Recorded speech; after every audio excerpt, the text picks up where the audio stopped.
Right after the election, some Harris voters, Trump haters, and Hollywood celebrities threatened to leave the country. We've heard it all before. In fact, one of the most read stories in the Washington Post after the election was essentially a guide on how to do it.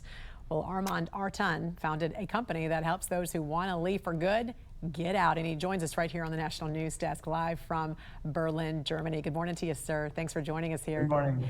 Thank you for having me. I wanted to talk to you because you have a deep understanding of immigration law. You were born in Eastern Europe, educated in North Africa, France, and Canada. Your wife is German.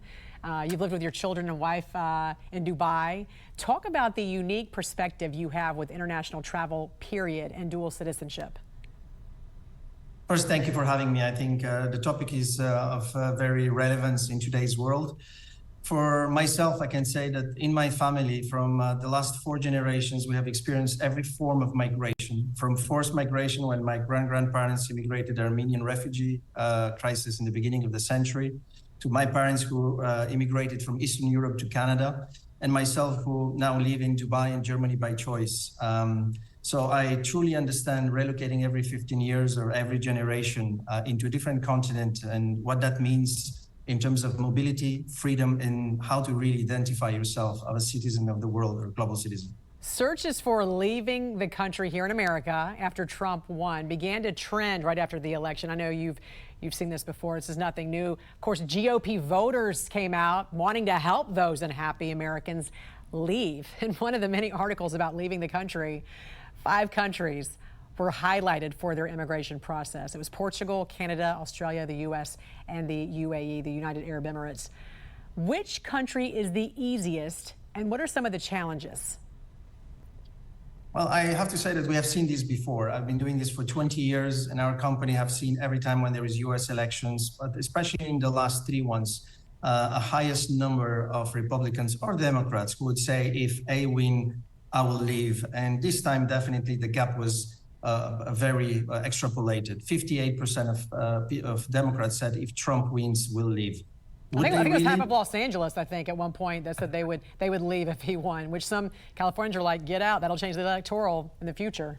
Anyway. Well, except Eva Longoria, a dear friend of mine who I know lives outside of the US since, let's see how many will follow. But the options are very broad. Europe, I say, as a country, as a continent, is really a destinations that Americans love to have a second home and access to a residency and citizenship. Portugal, Greece, Italy, great lifestyle.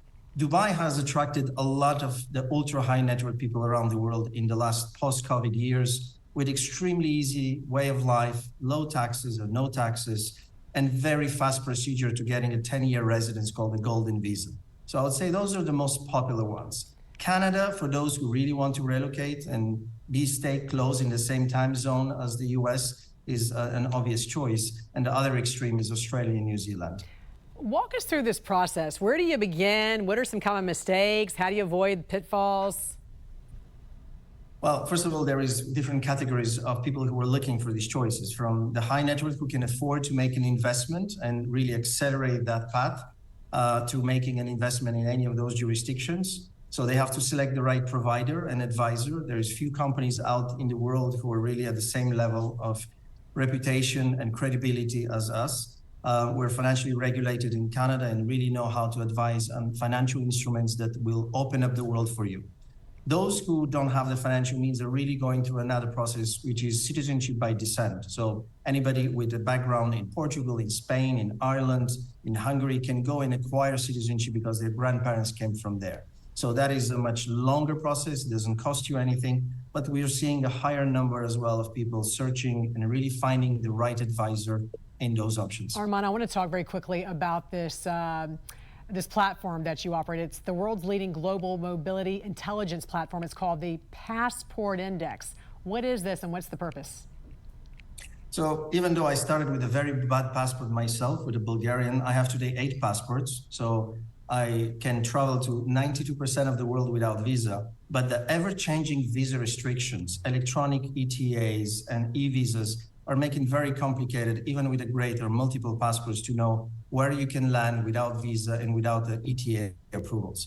So 5 years ago, we created that platform that more than 180 million people are using to know where can you travel today without any visa or visa on arrival, and you can just take your plane. People start comparing multiple passports. Countries start comparing how good are their passports. And to the big surprise, American passport is not the best in the world. Hopefully, Trump will make it the best in the world. But in the meantime, the United Arab Emirates is a country that 5 years ago took the decision to make their passport the best. And today they have the greatest mobility and freedom to travel. What does it mean by the best? Very quickly, what do you mean by the best? How does it become the best? Why is it the best? Where can your passport take you without requirement of any visa? I see. So it's a very objective, 199 countries. I see. And 182 you can access today with the best passport. Interesting. Founder of Arts and Capital, we appreciate you joining us this morning. It's a fascinating conversation, and I know you've had some Americans probably calling you, trying to get out. We appreciate you joining us this morning. Thank you for having me again, Yan. Thank you.